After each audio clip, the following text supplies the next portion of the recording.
Welcome to CMO Huddles Studio, the live streaming show dedicated to inspiring B2B awesomeness. I'm your host, Drew Neiser, live from my home studio in New York City. Today, we're taking a fresh look at the first 90 days of a CMO's tenure. Not to establish its critical importance. We've done that. We had Michael Watkins. We've had lots of other CMOs talk about it. But now we're really focused on exploring how AI is accelerating everything from discovery to execution to performance expectations. It's a lot. It's a lot of change that's happening now. And fortunately for you, we've got three CMOs who recently started at New Gigs who can share how things have changed in the first 90 days. So with that, let's bring on Paige O'Neill, CMO of Culture Amp and an industry expert who's graced our stage before to delve into the topics of B2B virtual events and driving big change. Hello, Paige. Wonderful to see you again. Hello, Drew. Great to be here. Great to be back. So how are you and where are you this fine day? I'm great. I'm in Pleasanton, California, where we're having a heat wave. It's going to be 90 degrees today, and it's still supposedly winter. So there you go.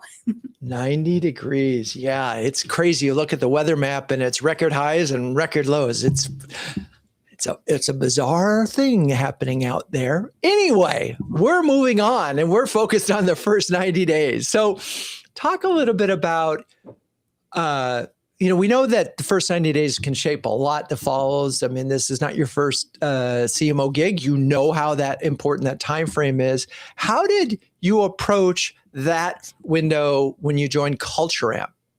Yeah, and I've been a CMO multiple times. The first 90 days is so critical to getting off to a good start, coming into the organization. And the way that I usually approach it is I want to make sure that what I heard during the interview process, you're going to hear during the interview process certain themes. They've hired you for a reason. And so I want to make sure in that first 90 days that what I heard during the interview is the same as what I'm observing and hearing as I'm going across the organization. So what are the opportunities? What is the low hanging fruit? Why did they hire me? I've read a good tidbit somewhere that it's always good to ask the question, why did I get this job versus other candidates, to make sure that you're prepared to do the thing that they hired you for and that you're prioritizing that. So I think that's so important in the first few days.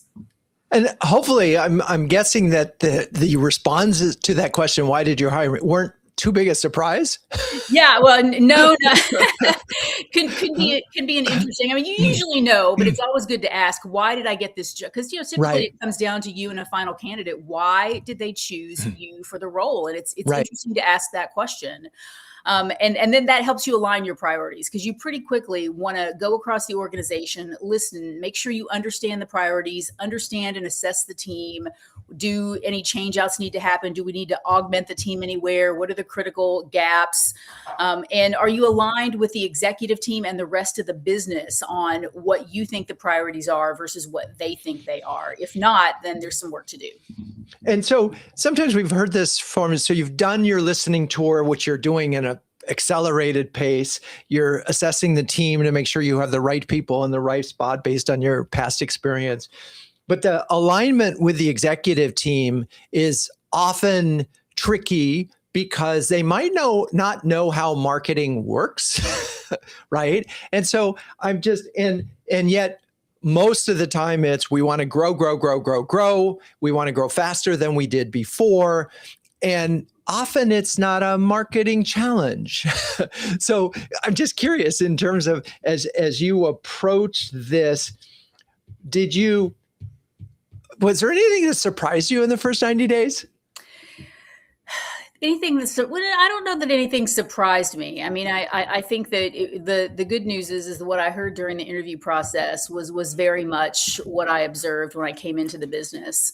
I guess the thing that surprised me was actually a good surprise, in that, in for the most part, was that there were a lot more leads and revenue sourced to marketing that I had originally thought. And so that was kind of, on the one hand, it was a good problem to have, but on the other hand, is that a symptom of a pipeline that maybe needs to be strengthened a bit from other sources? So that was probably the biggest surprise.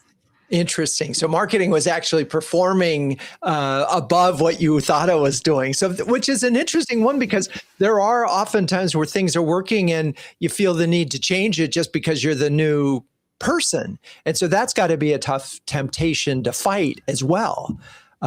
So I'm curious in this, and we're balancing easy fixes, hard fixes, and impact in the first 90 days. And I'm wondering how you look at that and assess those sort of easy fixes, sort of quick wins. Michael Watkins talked about easy fixes that weren't necessarily so consequential that you didn't, but you demonstrate a quick win.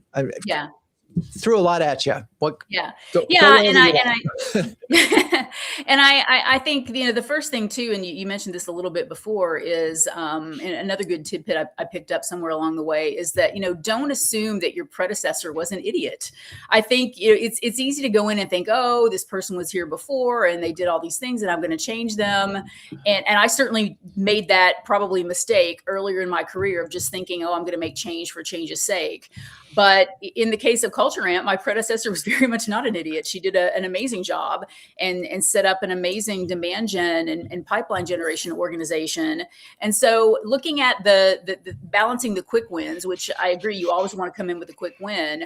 What I tend to do is I look for either things that the team has been trying to get off the ground that they've been held back for some reason that I think are going to make an impact. And so there's already been work done. The team's already excited about it. And you can get a quick win with the team because you accelerate the project they've been trying to get off the ground. And you can get a quick win with the business because there's a lot of headway that's already happened. And so it can short circuit the results. And so I tend to look for those. And there are always those projects around. And in terms of the long term, understanding, all right, where are the areas where we're going to need to invest? In most organizations today in marketing, it's around AI. And how can we leverage new technologies that are coming out to get us the longer term impact that we're going to have? And then how do we speed that up and align that with what the executives are expecting? Because as we know, all executives usually think they understand marketing and they're expecting to get bigger wins probably sooner than is realistic. So you have to balance all of that together. I have to highlight a couple of things or stick, but one is the predecessor thing. I have to say, in my observation, about 80% of the time, the assumption is they were doing things wrong. That's why I'm here. Yeah. And maybe there were 30% of the things that could have been done better, but it's rarely 80%, yeah. Right? Where like everything was wrong. But I love this idea of going to the team and finding out what projects they held back. What a joy that must have been to hear from your team. They must have gone, oh my God, nobody's ever asked us that before. That's a great way of saying, I care about your ideas. I'm hoping that you can contribute and let's make some stuff happen together. That's amazing. Yeah. They must have been really excited. Yeah, it's like I said, it's a great way to get the team all in as well, because and I've never had the case where there wasn't one or two or more of these projects lurking about where the team had done a lot of work, they had an idea, for whatever reason it hadn't gotten off the ground, they couldn't get budget, and they're disappointed. And so coming in and unlocking that can just immediately lead to them being excited that you're even more excited that you're there. Yeah, no, it's such a good thought, and again, it's fresh to me in all the conversations we've had over the years about First 90. So thank you for that. The last point that you made about AI and unlocking it, we're going to come back to in the rest of the show, because there's a lot, and I really do want to emphasize in the rest of the as we move forward in the show, that AI is changing. Because I remember when you and I talked about even your prep for your interviews, yeah, was you had terrific help from AI, right, just to get the job. Yeah, and it's completely changed. And with this job, I think this is the first time that I observed it to this extent. I leveraged it from every step of the process. From first of all, during the interview, the only thing that, and I only interviewed with 2 companies before I took this job, but both interviews were very focused on AI expertise or AI, I guess curiosity is a better word, right? I don't think there are really any quote unquote experts quite yet, but curiosity around AI, ideas around AI. So navigating the interview process was something that AI was forward in. And then preparing for the interview, I leveraged AI. I had to make a final presentation, leveraged AI extensively to pull that together, and called that out during the presentation that I'd leveraged AI because I wanted to demonstrate that I was able to do that. And so I don't think we should be fearful of saying that we're leveraging it, right? And then coming into the business onboarding, it was a revelation. That's probably where I saw the biggest impact, was the ability to synthesize. I'm able to synthesize things fairly quickly. It's a skill set that I have anyway, but AI just took that to a whole new level with all the notes and transcribing, pulling out key themes, some of them that I'd missed, and developing personas for agents or thought partners for different executive team members that allowed me to get to know them better. All of those things accelerated the onboarding substantially. I love it. Well, and you were nice enough to come back to the transition team and share that process. And I think it woke up a lot of folks. All right, we'll be back to you, but now let's bring on Scott Gordon, who is the CMO of HG Insights and who is joining the show for the very first time. Hello, Scott, and welcome. Thank you, Drew. Great to be here. So how are you and where are you this fine day? Like Paige, I'm in California. I'm actually in the Central Coast, and we are also experiencing some heavy heat. But can't complain. I like the summer, so it's all good. It's there early. All right. Well, yes. Let's talk about you stepping into the CMO role at HG Insights, and what were your priorities? Yeah. So Paige is spot on in terms of definitely trying to get the lay of the land and see how distant it was between your interview process and what you gleaned there versus actually getting in and seeing it firsthand. Usually it's not such a sea change of difference. But I always look at four things. I look at, hey, what's the real business objectives and the pipeline commits? What's the budget allocation, and is there a demand gen model? If not, we need one. What's the team initiatives? What's their sentiment? And how's their performance? What's the perceptions of others of the team, and also the team leaders themselves, getting that feedback. And then last but not least, really getting alignment with sales and RevOps. So those are the four things, no matter what. Again, like Paige, I've been a multi-time CMO. That's what I focus on first. And that's typically the order that I go after it. So yeah, let's talk about those sort of one by one, because again, you can't do all of those at once, and we're only talking 90 days. So, and while you're sort of listening, and you sort of need to make some decisions. Talk about, at least go through them one at a time, maybe. Yeah. So Drew, I'm in high tech, so 90 days, that's a good amount of time. So in 90 days, you should be able to accomplish those things, because you have to set a pace and expectations. You have to get engaged, not just with leadership, engaged with your team. So 90 days is absolutely adequate time to hit those four things. So in terms of business objectives, hey, what is the CEO, CFO committed to the board? What have they committed downstream? How do those commitments relate to what marketing contributes to those objectives? And then there's always pipeline, whether it's pure influence, whether it's influence and sourced. What are those pipeline commits, and what are the assumptions behind those pipeline commits, which are super key? So I focus on that first, but that then lends itself to budgeting and demand. Even though it sounds like fundamentals, and yes, you can use AI for a lot of things, aligning that pipeline and seeing the assumptions of where you've been and where you need to go. How do you build up a demand gen model that aligns to that across all your channels? Even though that may be overlooked, it depends on the stage of the company and the maturity of the growth team, but that's very key.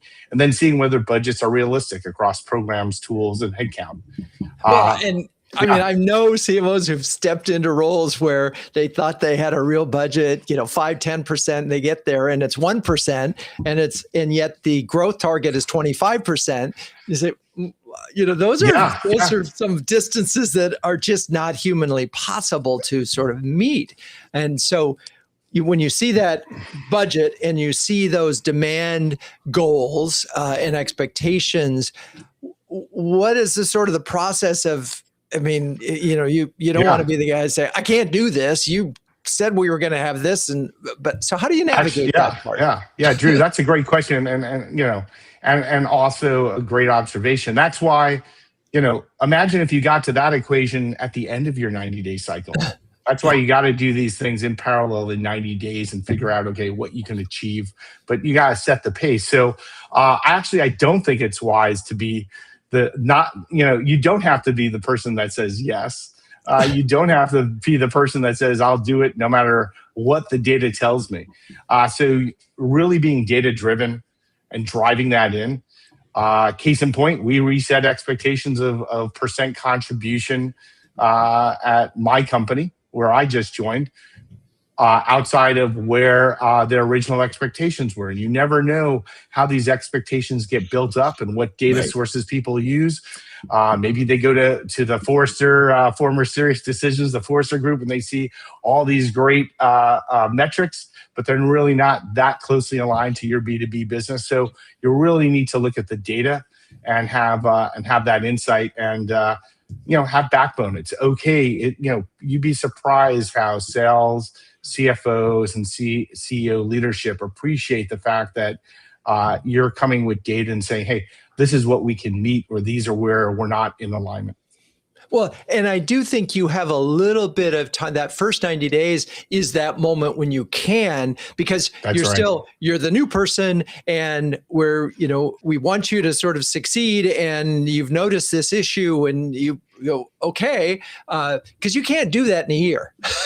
That's right. And equally important, understanding the team, their initiatives, where their sentiment is, what's the perception internally and externally to the org. And then really have they set their performance and operational norms.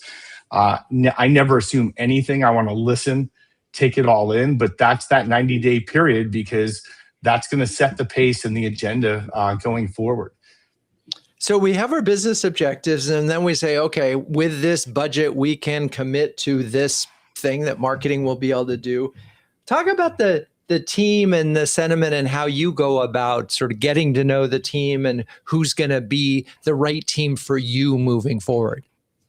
I use AI for everything. I have an AI agent that goes out and interviews everyone and just gives me the highlights. Just kidding. Definitely don't do that. I think there's an importance for a personal bond, for personal engagement. So I try to talk to as many folks as I can. Definitely my leaders and their team leads, and to really get that sentiment. I do the same thing with the sales and rev ops organization to say, hey, not just talk to the leaders, but give me your best reps. Let me talk to them. Let me find out and talk directly to the top 2 SDRs. So I try to take it all in, but I think bigger is really setting the expectations that I'm not here to drive my personal initiatives. It has to be a we. So how do I get the team engaged? And more importantly, I want to make sure the team feels comfortable to voice their opinion, whether or not I want them not only just to say, hey, this is a problem, always come with 1 or 2 solutions, but I want them to feel comfortable about voicing their opinion. That's key, because you can't make a change or set a new pace without everybody feeling ownership and a part of it. Yeah. And I think it's particularly hard right now to do that, because I think there's a lot of fear in, that AI is going to be able to do this part of my job, or AI is going to do my whole job. And so, and AI may be able to do some of the folks that are working for their jobs. So it's like, you can't just say, oh, that'll never happen. But it's an interesting time, unlike one we've been through for a while, where there's a lot of sense of insecurity in roles. So, and I'm just curious, as you were sort of, how you sort of get a sense of, and is part of getting to know folks, getting their sense of how insecure they are feeling. Yeah. AI definitely is upon us. We have initiatives to really drive AI forward in everything that we do. I think getting across the point of, hey, you're the experts. So how does AI be a force multiplier and enhance your job and your ability to do more upper level thinking? And also that doesn't dismiss the fact that you have expertise, you have domain expertise. So getting that across and then actually pinpointing, hey, what are the actual processes? People don't really think about, hey, it starts really with what are you trying to solve and what's the back end data that AI is going to source and what's the quality of that data and how that data is being maintained. And that's directly a part of how your team needs to engage. So as much as there's certainly fear, there's also some excitement, and there's also new processes and new things that we need to introduce. The org is going to change for sure with AI enhancement. So how are we a part of that change? And I love it. I want to avoid minimizing my team. I think we try to build the most solid team, and then how do we augment them to do more and more and more as the company grows? I love it. All right. We'll be back to that because there's lots more to dig in on. But now let's welcome Ali McCarthy, who has been waiting patiently, who is the CMO of Asset Map and who's previously joined us to discuss a mix of topics, including product launches and ABM. Hello, Ali. Welcome back. Thank you, Drew. Happy to be here. Okay. And where are you this fine day? I am about 40 miles west of Philadelphia in Downingtown, Pennsylvania. All right. We finally got some East Coast folks to sort of bring not a chill to the air, but it's still kind of winter here in these parts, so to speak. So I'm curious, you heard what Paige and Scott had to say. What resonated with you and just let's start there. Yeah, absolutely. So I think that it's very real, the notion of how is AI going to disrupt, how is AI going to enhance, what is our plan as a management team to bring our company forward? Because the interesting part about coming into a new role now versus maybe prior and earlier in your career is just that you now need to have a plan and a strategy. And we don't know as a management team, and I'm not saying my company, most companies don't know if the AI that we're putting forward today is the AI that will make us competitive in 6 to 12 to 18 months, because it's changing so rapidly. And so it's just one of those things where you need to be stepping into it and leaning into it as a team. But no one has the crystal ball yet with AI. And I think anyone coming into this role and any management team working together right now is trying to command as much as we can of what we can control and where we know we can deploy it. But again, it's the velocity of change is one that we can't even grasp on the downturn impact of it. Yeah, and well said. And that, it's funny because we could have said that the first 90 days pre-AI were really intense. Now, because of one, AI enabled helping you do it, two, because AI expectations helping you get on board. And three, it's changing so fast, that whatever you think may or may not be relevant moving forward. So yeah, easy peasy. First 90 days, no stress. Let's talk about what your learning process is as you go forward. I mean, Scott had a very specific sort of map for going through his 4 points and so forth. I'm curious, when you start, where do you focus? Yeah. So it was great. I love that model that Scott had. And I do think that those are the right 4 pillars. In this particular role, it wasn't that I didn't use those pillars, but what I needed to focus on first in the first 90 days was where we were messaging or not messaging, meaning so financial planning can be messy, right? Your financial life can be messy. It can be complex. And the technology that Asset Map provides actually makes it simple, right? It puts it all in one page. But if we can be financial planning, and we can be a presentation layer, and we can be a conversation assist to an advisor and a client.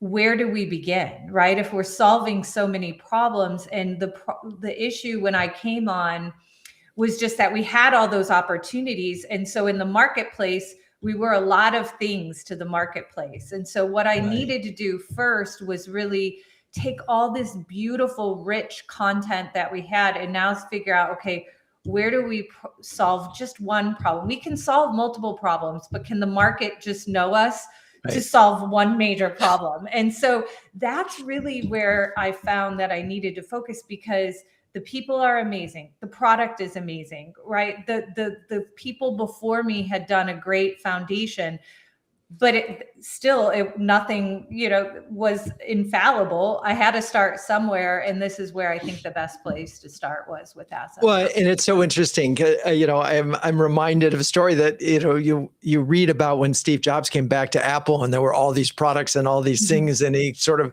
narrowed it down to 4.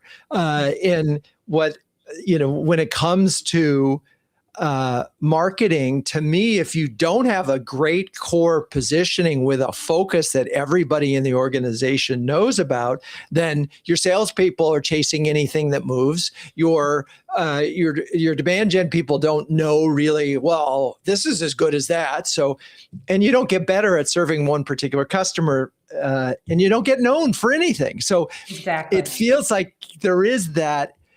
If that doesn't exist, if the sheer focus of the organization and the product story doesn't exist, you gotta nail that first and foremost, right? Because everything else will align. It doesn't matter what your goals are. Right. So that makes sense. A lot of sense to me. There's this element of like culture and connectivity under that as well, because they brought me on, they knew I knew the blocking and tackling of marketing, right? That wasn't the issue. And it's not that it hadn't been happening at the firm either. But where marketers today are able to separate from the pack, if you will, and grow brands, is just being able to say, okay, can we bring the firm together and align under that, and what are your abilities and your skills that can enable you to do the blocking and tackling of demand gen and all the other things, and content creation and running great events and, the things that we need to do. But then where can you lean in further to the organization and help bring them together towards that? And I think, and sometimes marketing gets that task as well. So let's talk a little bit about the process. Again, there's a lot of pressure in those first 90 days for you to help bring that alignment that you're describing around a particular sort of product benefit or solution set. How did you go about getting that alignment? So we started with research, and we did our own research. So we just wrapped up about 3 months, again, the first 90 days, implemented it fairly early on. And we're starting to just ask and get the data. And I think that having that has been an opportunity for us to unify around our own data. And then AI just helps us bring it to market that much faster, right?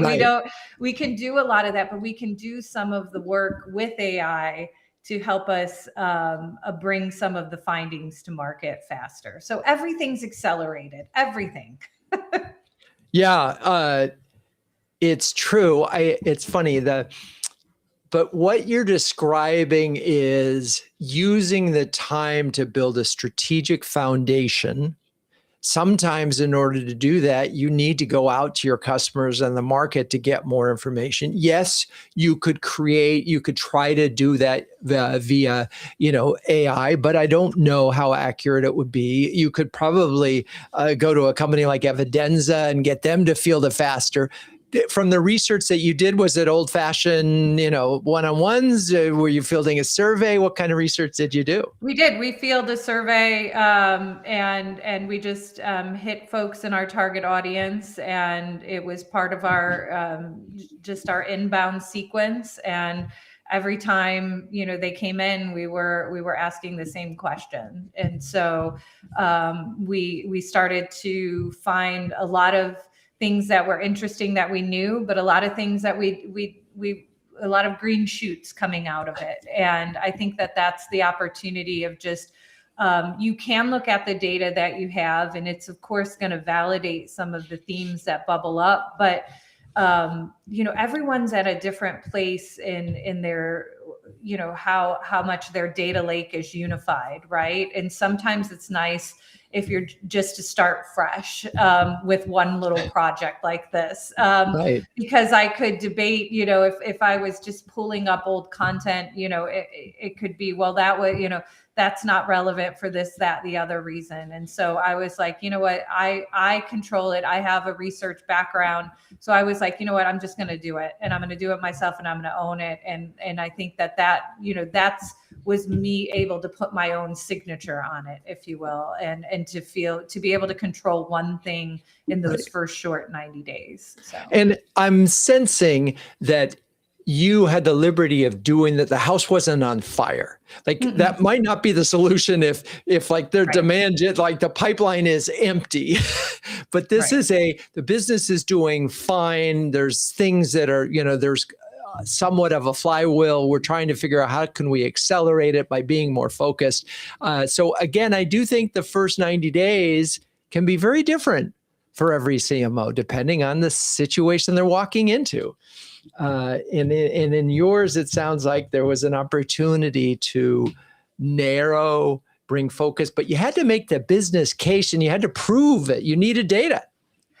I mean, yes, you needed the data, but I mean, don't let me paint a rosy picture. There were certainly things that were, falling apart and hair on fire, and, things that were, you had to wear multiple hats, right? And so, but you get used to doing that as a marketer, and especially as a marketing leader. And you almost get bored if you don't have 2 or 3 or 4 big things running simultaneously. So I feel as if it was the right thing to do, because I knew I needed to own that, to be able to get the message out. But there were certainly a lot of things operationally that we needed to fix. I mean, processes and workflows weren't optimized. People came, people left, I mean, I saw a lot on those first 90 days. And, but it really made me know that when you're at a company at the right time and they have picked you and you're the right person, it's just, there's just not enough hours in the day. There's so much that you want to get done as fast as you can to help that company grow, because you're just so excited. I mean, it is a very fun time to be new and to have some of those, that opportunity and that space to think and breathe a little bit in those first 90 days. So don't try to rush it, I guess. I love it. No, the fresh eyes is awesome. All right, we're going to take some time now for me and you all to talk about CMO Huddles. CMO Huddles launched in 2020. It's the only community of flocking awesome B2B marketing leaders, and that has a logo featuring penguins. Wait, what? Yes. Well, a group of these curious, adaptable, and problem-solving birds is called a huddle. And the leaders in the CMO Huddles are all that and more, huddling together to conquer the toughest job in the C-suite. There's a pun there if you want to hear it. So Paige, Scott, Allie, you're all incredibly busy marketing leaders. I'm wondering, and I'm going to let Paige and Allie go, for you guys are longtime members of the community. Maybe you could share an example of how CMO Huddles has helped you. Oh gosh, I mean, there's so many examples. It's hard to pinpoint just one, but I think, and it's amazing to me how often in my job I reference a conversation or a topic that's been talked about at CMO Huddles, or I draw on the knowledge of the collective huddle that I've gained when I'm in a situation, in a real world situation in my job. I feel like no matter what topic comes up, we've talked about it, and I've got real world polling that has been done about that topic that I can bring back to the business, whether that's about how organizations are restructuring because of AI, how to structure a marketing team, how to do a budget, what tactics are working in demand gen, and how things are changing. I mean, these are all examples of topics that are regularly talked about that I can bring that knowledge back to both the marketing team and the entire business. I would echo that. And I would also say that I ended up canceling my relationship with my coach because I was getting more value out of the CMO Huddles. So CMO Huddles is not only my peer partners where I can get all the questions that I need answered, but also it fills that bucket on some of the coaching that I need. And so plays a very, very important role in where I am today, and couldn't do it without you and the team. You're the best. I'd love that. I would hug you. But by the way, we're overdue for a one-on-one. So you can book that, because that is part of the program. And Paige, we haven't gotten up, but I hope I'll see you on the West Coast. So Scott, you're new to CMO Huddles. And so don't know if you have an experience yet where you could share. Yeah, no, I'm looking forward to the one-on-one, Drew, for sure. So I would just say, being a new person, jumping in and just trying to get a feel for things, leveraging the website, and what's nice is it's such a diverse set of topics. You can always have takeaways and choose which ones you want to go into and learn from. And the podcast library is rich. So I've enjoyed that. And then actually, getting FaceTime and meeting peers is super important. So anytime I can do that, or it fits into the schedule. And so the last workshop we did was great. And so I'm looking forward to experiencing more and experiencing the Super Huddle, which we were a sponsor of last year.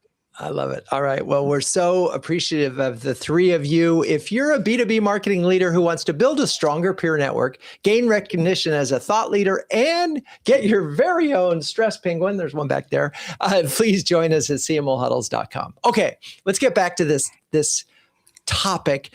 We were edging on this notion, and the CMO and I talked about this yesterday.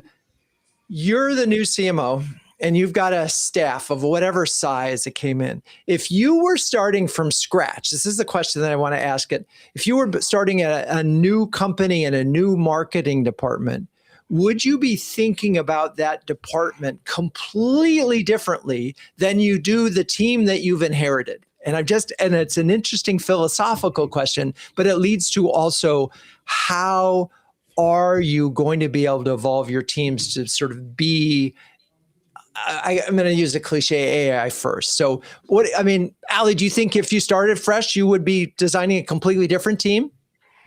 I do think folks would naturally go there and say, of course I would do it different. But I think you still need the folks that we have. What I think the challenge is how can I, as a leader, impress how important it is for them to use AI and be bought in on AI as something to enable them beyond just a Chat GPT prompt to fix an email, like that. Right. That is, level one. How do we get them to level 2, level 3 thinking? Because we're forced to go down that road, and we want to go down that road. We're naturally curious. But sometimes the team is just happy doing their job. They don't want to disrupt. They don't want, and so it's, where do you say, okay, this may be uncomfortable, but let's go there together and let's find the joy in asking those questions and finding out how it can do it. So how do you make it a burden to a joy is what I'm trying to really get you.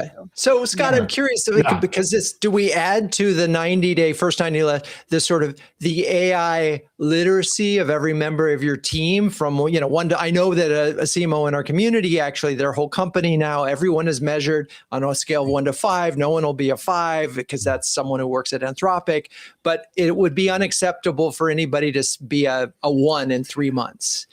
Yeah. So, and if the question is if we were starting with a new team, maybe a new company, a new team, not an existing. Right. So if we're starting with new, I'm still the three-legged stool of, hey, product marketing, brand and comms, and growth are the 3 top positions I always hire. And if you're starting from scratch, which I've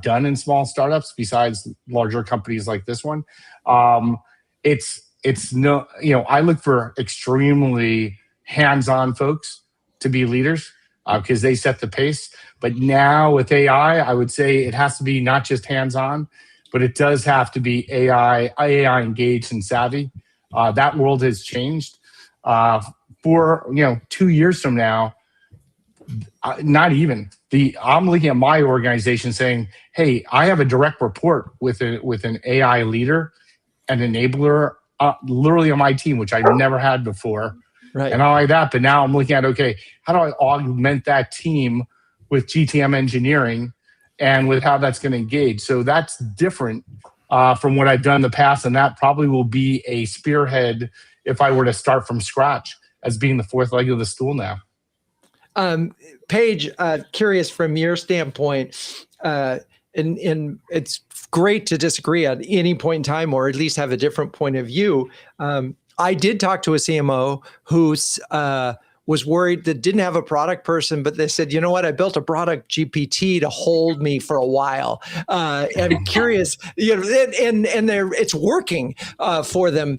I'm just curious if you look at this question of start from scratch versus, would it be different? And how are you evolving your team as a result of the need to use the tools and just the beauty of using the tools? Yeah. And I think, sure, if I were starting from scratch, it would probably be different. But I think the bigger challenge that we have is most of us are not starting from scratch. The real challenge is, how do we transform our teams? And what's changing? Every board that I've talked to, every C-level person I've talked to is under pressure to go back to the board and communicate how they're getting efficiencies because of AI. And so I think there's the pressure that's coming from the top. And then for me as a leader, I feel an immense responsibility to communicate a sense of urgency to my teams that they have to skill themselves, or I'll just say, like, it's going to be a risk to their future careers. And so, at Culture Amp, we've brought in an AI consultant. We're doing workshops with all the team members. We're giving them an opportunity to learn the tools. We're taking on projects. And it's an indicator to me, if I don't have the uptake in that training from certain parts of the business, it's a red flag, right? And so I think that we've got to look at, there are roles that are, I think, going to change and probably go away or condense or shrink. But does that change the structure of the team over time? Yes. But right now, what I'm seeing more of is we're able to do so much more throughput with a smaller team than we were before. But I think it's not going to be long. Those structures are already changing, and right. I think that it'll happen naturally. Hey, Drew, one thing I noticed, in talking and hearing what Paige had said, I hear a lot of tools. And I think what's missing is the fundamental discussion of data, because those tools are driven by data. So having fragmented or incomplete data plus AI doesn't mean you're just going to have poor GTM outcomes. Yeah. So I think that discussion is also going to start coming out more and more, that it's not just the tools, but it's, hey, where is the data being sourced, how it's being interplayed, how comprehensive is it, how trusted is it? Right. And it feels like there's an opportunity for marketing to just say, we're gonna own this data, because sales it's never been clean in what they're putting in there. So and we know that AI is only as good as the data. So yeah, with what I'm kind of wondering about, and this is me just sort of being philosophical, is, does the entire go-to-market motion organization change? And then what's that look like, and what role does market, did we create an artificial construct way back when, where we had product and we had marketing and we had sales and we had customer service? And is there a new model that some companies, because they're not encumbered by the current model, are going to say, we could really streamline this now? I don't know. And no one has proven that yet. So we could just let that go. Totally with you on data. All right. Well, yeah. Yeah, I mean, I'm just going to say it also depends on the size of the org, right? Really large orgs have data and AI analyst teams that are services, and they drive that through the organization. As you go smaller, marketing or marketing plus the CEO or marketing plus CFO or marketing plus biz ops, they become the strategy team. So it's interesting dynamic of how that plays. Okay. Staying with AI for a second, in combining it with this notion of quick wins, I'm curious if any of the three of you, because the quick win is an important thing. It's a quick win with your team. It's a quick win with the head of sales and your executive team, because otherwise, in the first 90 days can be a listening tour, and here's the plan at the end of that. No, it is a good idea. And I'm wondering if AI is accelerating that somehow. And like, Ali, did you have, other than doing the research, was there a quick win that you were able to implement? Yes. So the quick win in my mind is one that's repeatable. And so, versus just finding, lightning in a bottle and not being able to replicate it. So we were able to, actually, the quick win for us was getting the SDRs over into marketing. So we're not yet, we still have human SDRs. And it was an opportunity to eliminate some of the friction of getting quality leads and driving better pipeline. So we did start to see, an uptick in the quality of leads, because we were resourcing those folks. We have them in our ecosystem, and we could control the whole process. Now, where do I see AI disrupting that function? I do, but I'm glad it's in marketing right now, and I'll be a part of that, and I'll own it. Right, and you can test it, and are more likely to test it. In that, yes, and that's funny, because that is often, if marketing is not contributing enough to pipeline, it's often because the SDRs are somewhere else, and it's a problem. So interesting. Paige, a quick win. You did mention that you sourced a quick win from your team. I'm just curious what if there were any others or things that you were able to do as you were sort of getting established what the new plan would look like. Yeah, and staying on the SDR topic, 100% agree. SDRs belong in marketing, and our quick win, an additional quick win, was and at the same time accelerating the productivity of the SDRs by leveraging AI, leveraging automating top-end sequences to more quickly funnel through MQLs and source the ones that were really showing the high intent. So we've automated that process with AI. That was a very quick win. Increased SDR productivity, enabled us to reduce the team by about 20%, and increased our conversions by about, I think, 30%. Amazing. Scott, I mean, I know you guys are in the business of doing this too. Right. We are a MarTech company for sure. Yes. We need to eat so I think our quick win actually is eating our own dog food. We came out with some really cool predictive scoring for both leads and accounts, and that equates to ABM optimization and conversion rate. So our quick win was actually, since we released it last year, is actually fully deploying it internally and seeing those outcomes. That would be one quick win and a necessary win. You're customer zero, and it's a great place, because obviously, look, if you can't make it work, or you will, by using it, push it to the point where it breaks, and therefore you can help the product team fix stuff too, because no product is ever perfect, particularly a new one that is integrating a bunch of things. So that's right. That's right. But I would agree with Paige. Like with AI, you can drive way more testing. So it used to be, hey, you had limited capabilities. You can only do so much testing. Now you don't have to be perfect. You can drive more testing to get better outcomes than you had before because of the scale.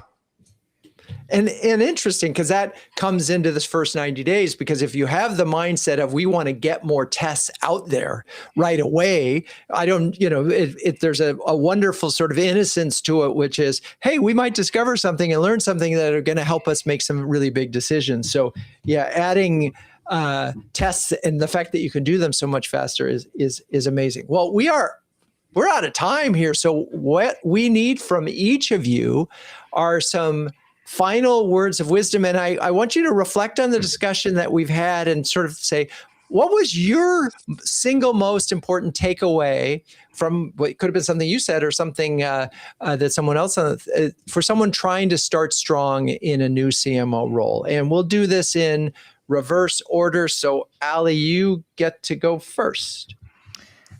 I would just say be a business leader first and a marketer second. Business leader first and a marketer second. Yes, indeed. Perfect. Okay. Scott, final words of wisdom or a key takeaway from this session. Ali, we're the same mind. So I would definitely say your job is not to say yes. Your job is to evaluate the business and execute accordingly and get people on board for that. But you get buried if all you are is saying, yes, I can, and not sticking to conviction of data and outcome. Data and outcome. There is a key takeaway. Okay. And Paige O'Neill, final words of wisdom. Yeah, I would say do not squander your power that you have in the first 90 days as an outside person coming into the organization. You'll never be more listened to than you are in the first 90 days. You'll never have a better opportunity to propose a radical idea, push back, carve out the space that you want to make for yourself. You have a lot of power coming into the organization. Don't squander it and don't give it away. I love that. I want to build on that because we have another minute or two, and don't squander the power. And that's so interesting and so tricky because that assumes that you have a point of view that you come in, or hypotheses at least, which you're quickly discovering. And you know that at that moment, the CEO, the CFO, the head of sales are probably going to lean in and listen until they find out yes or no that you were right. So how do you, and I'm curious, Scott, how do you make sure that you are balancing that so that you, as Paige says, you're not squandering the power? Yeah, I think there's a balance. And Paige, that's a great takeaway. I think it's also seeding who you're engaging with. So go to the CRO, go to the biz ops, go to your CFO, seed the ideas, seed what you're trying to get across, and then leverage that so you're not just walking in blank with your power, but you've reinforced that power already. That's so funny.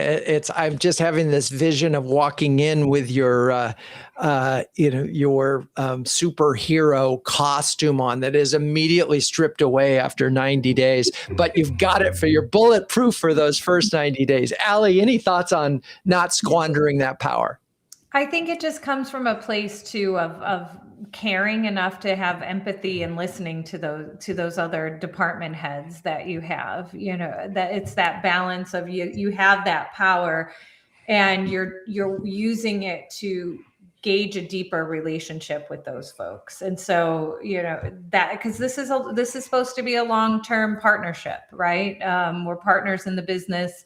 We're going to run ahead together in our own respective swim lanes. And so I think that they're happy that you're here, right? They want you to do what you do best, and you just find the opportunity to do it together. You're gonna go faster together. I love it. All right. Well, thank you, Paige, Scott, and Ali. You're all amazing sports. Thank you, audience, for staying with us. Please join us in 2 weeks when we'll be talking about balancing automation and human creativity for lasting advantage with Dave Steer and Sandy Ono. Cue the music.